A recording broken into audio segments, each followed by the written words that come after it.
Shalom. Karena Kristus, saudara dan saya sudah menjadi orang-orang yang lebih dari pemenang. Saat ini saya ingin berbagi berita atau kabar baik tentang Injil Kristus Yesus.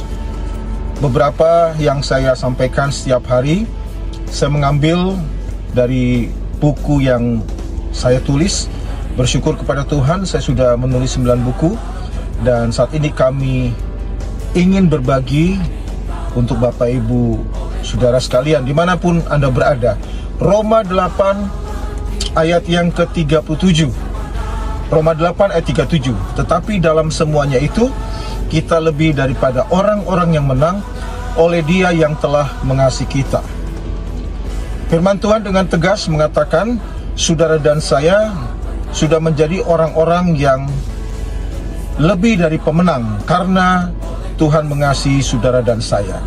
Melalui ayat ini saya akan menyampaikan beberapa poin penting yang perlu kita pahami. Yang pertama, saudara, hidup kekristenan bukan sedang berjuang untuk menang. Hidup kekristenan bukan sedang berjuang untuk menang meraih kemenangan. Secara rohani, aspek vertikal, saudara sudah menjadi pemenang bukan karena apa yang saudara lakukan untuk Tuhan. Saudara dan saya menjadi pemenang karena apa yang Yesus lakukan. Dia mati buat saudara dan saya.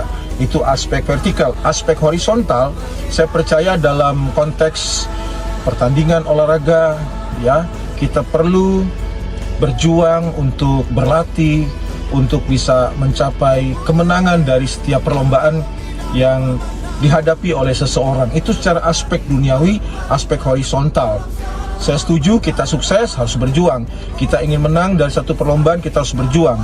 Tetapi secara aspek vertikal, saudara, tidak ada yang perlu diperjuangkan. Karena apa? Yesus sudah membuat Anda dan saya lebih dari pemenang.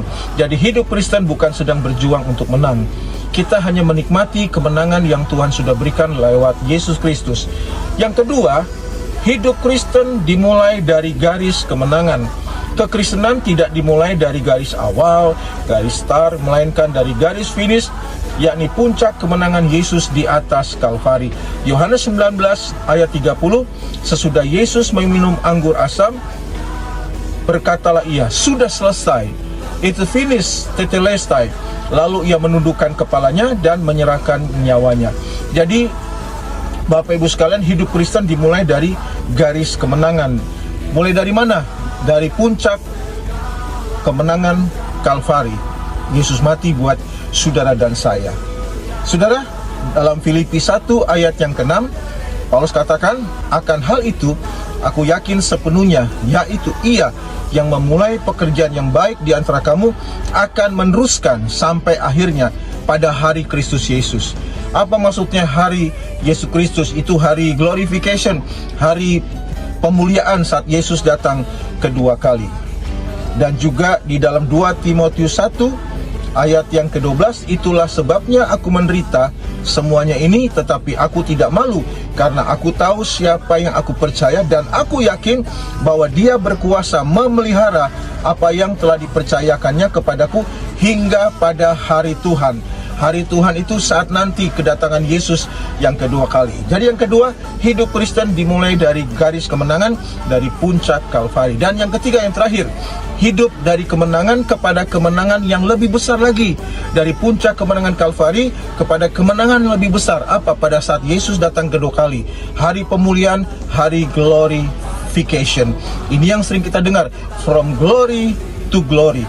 Dari kemuliaan Kalvari sampai nanti kemuliaan yang akan datang, Yesus datang untuk menjemput saudara dan saya. Roma 8 ayat 18, sebab aku yakin bahwa penderitaan zaman sekarang ini tidak dapat dibanding dengan kemuliaan yang akan dinyatakannya kepada kita. Hidup di dunia pasti ada tantangan, pasti ada persoalan, tapi kita percaya saudara dan saya sudah menjadi orang-orang yang lebih dari pemenang. Anda dan saya, kita semua orang yang lebih dari pemenang. Bahkan saudara, ada seorang penakluk. Masalah kita taklukkan karena Yesus beserta dan bersama saudara dan saya. Kiranya renungan yang singkat pada hari ini memberkati saudara. Saya mau katakan sekali lagi, oleh karena Kristus, Anda dan saya sudah menjadi orang-orang yang lebih dari pemenang. Salam perubahan paradigma. Tuhan Yesus memberkati Bapak Ibu sekalian. Shalom.